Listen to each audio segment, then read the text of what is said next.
صباح الخير. سأتحدث اليوم عن المعاني المختلفة للمسرح والمسرح الروماني والأمبي ثياتر والهايبودوم والسيرك وسباق السيارات والاستاد. سنبتدئ في المسرح أو المسرح الروماني. يرمز المسرح بالعادة إلى أداء عن إله الشخص، حيث يكون فحوى ما يحدث على المسرح يخبرنا عن الإله الذي يعبده الشخص المتفرج. فمثلا إذا كان ما يدور على المسرح يتحدث عن الأموال، فإن إله الشخص المتفرج هو المال. وإذا ما كان يدور في المسرح يتحدث عن الله، فالمتفرج في الحلم عليه أن ينتبه للدرس الذي يحاول الله تعليمه له على المسرح. أما إذا كان المسرح يعرض دراما، فهو يتحدث عن أمور سوف تحدث أو تأتي سريعا على حياة هذا الشخص، وأحداث سريعة ومتوالية. وإذا كان المسرح يعرض الكوميديا، فهو يتحدث عن أمور سوف تحدث في حياة المتفرج وتجلب السعادة على حياته. أما إذا كان العرض يدور حول التراجيديا، فهو يرمز لأمور صعبة سوف يمر فيها المتفرج. وإذا كان المسرح يعرض الموسيقى أو الأوركسترا، فهنا هو يرمز للعلاقة الحميمية مع الخالق. وقرب الشخص في الحلم من المسرح هو دليل على قربه في العلاقة من الخالق وشدة محبته للخالق. أما إذا كان الشخص يشارك بالمسرحية وغير متفرج، فهو يصبح هو الرسالة، وما يفعله على المسرح هو الرسالة التي يحاول إيصالها لمن حوله.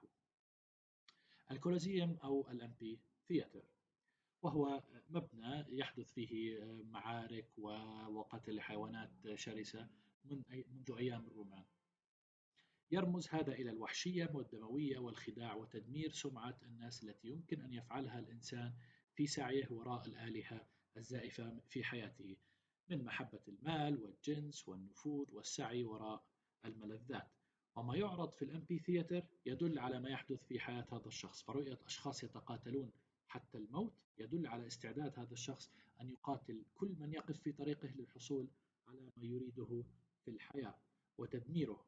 ويرمز أيضا إلى محبة العنف والغضب والتمتع بهما. أما رؤية أشخاص يقتلون حيوانات وحشية في الأمبيثياتر تدل أن الشخص الحالم المتفرج لا يهتم بشيء من الضرر الذي يحدثه للبيئة أو الأشخاص، ومستعد أن يصل إلى أبعد المواصيل حتى يثبت للناس غناه وجبروته على حساب البيئة والبشر.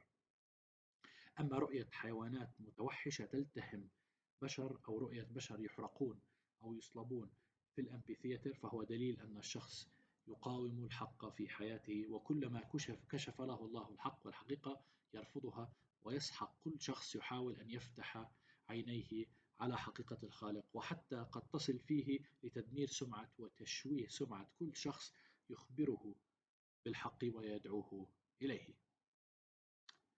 الهايبودوم والسيرك.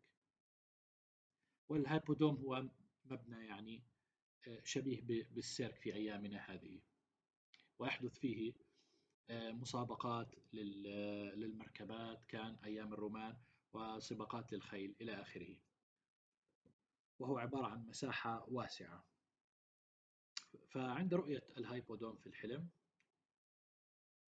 فليعلم الحالم أنه يقامر بحياته، وأنه مستعد أن يخاطر بكل شيء في سبيل الحصول على المال والشهرة، وقد يموت قبل أن يحصل على أي منها.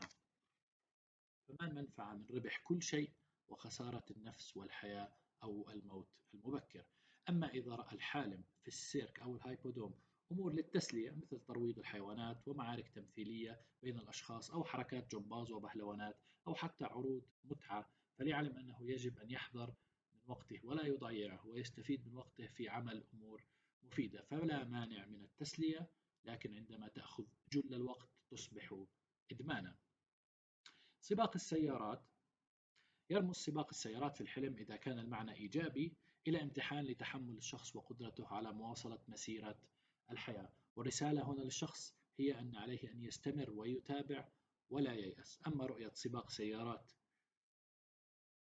وفيه السيارات تقلب وتصطدم ببعضها البعض، فهذا يعني أن المتفرج غير مبالي بحياته ويتعارك مع من حوله ويقوم بمجازفات ومغامرات لا داعي لها قد تدمر حياته ومستقبله، وعليه التوقف عن ذلك. الاستاد أو الستاديوم يعتمد تفسير الاستاذ في الحلم على ما يحصل فيه، فإذا كان فيه سباق جري فهذه رسالة للحالم أن لا يفقد الأمل ويتابع الجري في مشوار هذه الحياة رغم صعابها. أما رؤية مباراة كرة القدم في الاستاد فهي رسالة للحالم أن يتعلم التمتع بالحياة والمرح والبهجة، كما أنه يتعلم روح الفريق وأن يستعين بالآخرين في حياته ويعمل معهم يدا بيد، كما أن كرة السلة وأي لعبة جماعية أخرى كالفوتبول الأمريكي والفوتبول إلى آخره لها معنى مشابه لمعنى كرة القدم.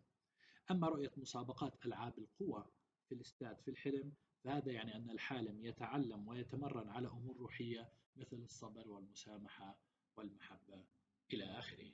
وشكرا.